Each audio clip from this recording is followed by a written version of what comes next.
Yo, what's up mga kapare? Kayo ba ay nagtataka bakit wala pa rin napapakulong ang Administrasyong Marcos ni isa po sa mga kurakot na sangkot nga po sa bilyong halaga o sabihin na po natin kalahating trilyon na pagnanakaw po sa pera po natin, especially po sa flood control project. Bakit kaya? Wala bang ginagawa ang gobyerno? Ano to? May pinagtatakban ba si Pangulong Marcos? Sigurado ba na walang makukulong? O puro salita lamang si Pangulong Marcos? Sasagutin po mismo yan nito ni PBBM. But bago po ang lahat, di po ako maka-Marcos, nor hindi rin po ako maka-Duterte. Wala ho tayong sinusuportahan alinman sa dalawang pamilya na ito. Okay? Pero mag-react lamang ho tayo sa sinabi po ni Pangulong Marcos tungkol nga po kung bakit wala pa rin napapakulong ni isa sa mga sangkot sa flood control scandal. Papaliwanag niya po yan. Strictly defined procedures. I get messages all day, every day. Ikulong mo na yan. Alam naman natin kung sino sila. Ikulong mo na. Kunin mo lahat ng pera nila. Pagbenta mo na yung mga bahay nila, ibalik sa ano. What would then I be accused of if we did that?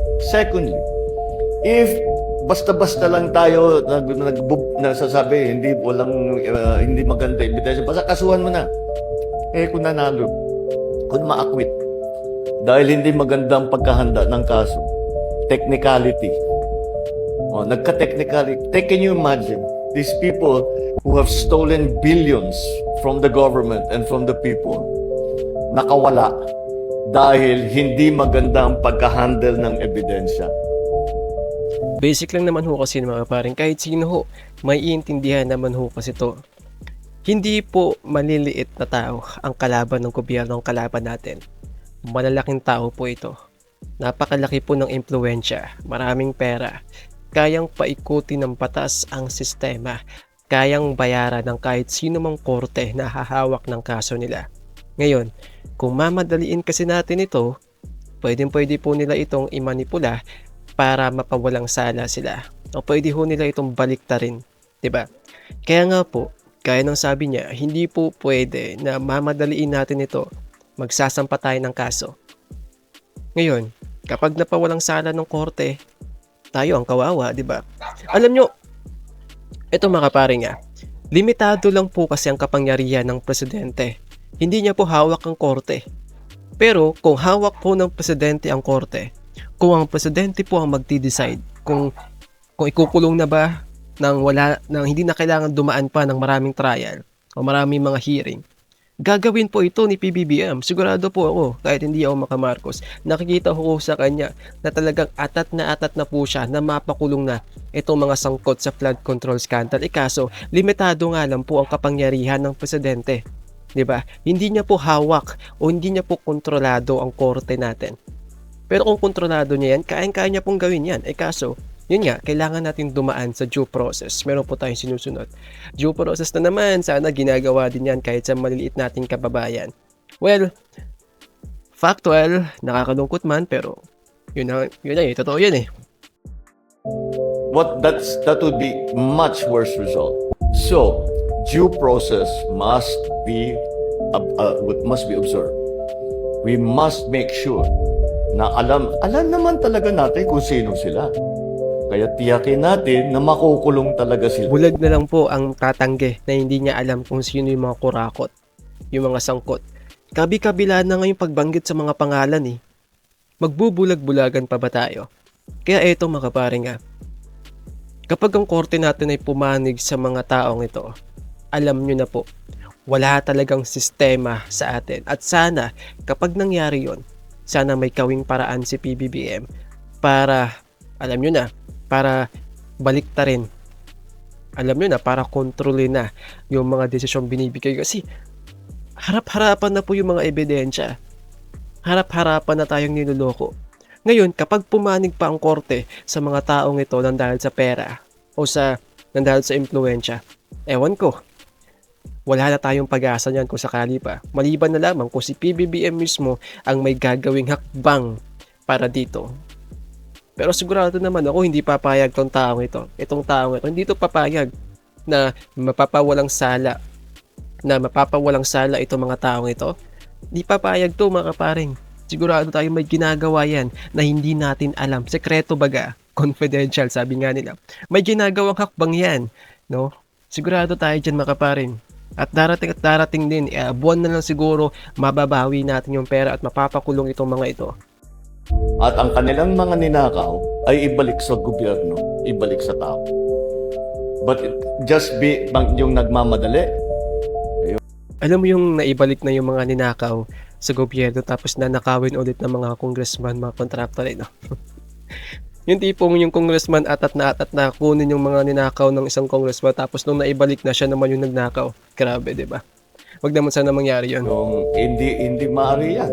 Hindi delikado tayo. Kaya natin sabihin ko sa pulis, dakipin nyo na yan. Basta ikulong nyo, bahala na. Anong mangyayari doon? Sira yung kaso natin. And you cannot charge them again. There is that principle of double jeopardy.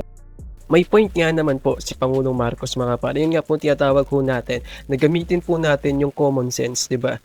Alam po natin na ang kapangyarihan po ng presidente ay limitado. Meron po tayong tinatawag na due process. Maliban na lamang kung kontrolado mo ang korte, pero hiwalay po kasi ang korte, no, sa hawak ng presidente. Hindi niya po kontrolado yan. Ngayon, kung isang presidente po ay hindi po limitado ang kapangyarihan, lahat ng iuutos niya ay masusunod. Kahit ang korte walang magagawa. Kaya ho talaga. Iutos lamang po niya yan sa mga sundalo, sa mga pulis. Arestuhin niyo yan, arrest them. Ikulong niyo yan. Huwag niyong palalayain. Diba? Iutos siya lamang yan sa mga government agency po natin na naka-assign po sa pagbawi po ng pera. Diba? Kaya ho talagang gawin yan. Ikaso meron po tayong due process. Ngayon, kapag hindi po yung sinunod ni Pangulong Marcos, siya naman po ang babaliktarin. Pwede ho siyang sampahan ng kaso, pwede ho siyang ireklamo, at pwede ho siyang ma-impeach kung sakali po, pwede ho siyang matanggal sa kanyang pwesto. Yun nga po yung tinatawag natin, no, na due process. Kapag hindi mo yan sinunod, pwede ho siyang baliktarin. Ayaw naman ho nating mangyari yun, di ba? In the law. So, it's what is more important that we just file cases. Basta sige lang. Remember, nobody has gone to court yet. There's no conviction yet. And the court, marami pang, what is the process? Pagka binigyan yung may complainant sa ombudsman, sa DOJ, may preliminary investigation pa. Magbubuo ng investigasyon. Kailangan matibay-tibay yung ebidensya. Kasi kung hindi matibay yung ebidensya, makakawala yun, maakwit yun. Kaya tiyakin natin na matibay yung ebidensya. Hindi madaling gawin yun. Dahil yung iba, hindi, yung mga witness, yung ating mga resource person, hindi nagsasabi ng totoo, may mga tinatago, etc. etc. Kailangan ma-extract yun sa kanila, yung impormasyon na yun. Para gawing ebidensya, para madala sa kung saan man, sa sandigan, sa ombudsman, eto na yung kaso. At malalaman natin na tiyak na makita natin na yung talagang alam natin na gumawa ng katiwalian, na nagnakaw talaga sa gobyerno, ay magbabayad. And magbabayad, they will pay for it with their liberty, and they will pay for it with treasure that they have taken away from government. I think it's more important that we get one chance at this. Isa lang ang chance natin. We cannot waste that opportunity to bring justice to those people, to bring those people to justice, and to bring justice to the Filipino people. So, do you want to get it done quickly, or do you want to get it done right? That's the choice that we have. So, I understand the frustration because we do have a very good idea about who these people are. But you have to take them to court. You have to present evidence. They have to be convicted. And as I'm sure anyone who has been involved in any kind of legal proceeding, we are all very frustrated, especially non-lawyers, are very frustrated by how long it takes. Ang sagot naman ng mga abogado sa atin is that may kasabihan sa kanila, the law grinds very slowly, but it grinds very Sana well. nga, pantay-pantay. So we're counting. Hindi lamang po sa mayaman kung hindi maging sa mahihirap. Especially po sa atin, di ba? So yun lamang po mga kaparing kudos po kay PBBM para po dito. At tama nga naman tama nga naman, may punto nga naman po si Pangulong Marcos. No? Kasi kapag minadali mo yan, pwede kang baliktarin o pwede ma-acquit itong mga hinayupak na ito. De joke lang po, sorry. So yun lamang po mga kaparing, don't forget to like and subscribe sa ating YouTube channel. Bye!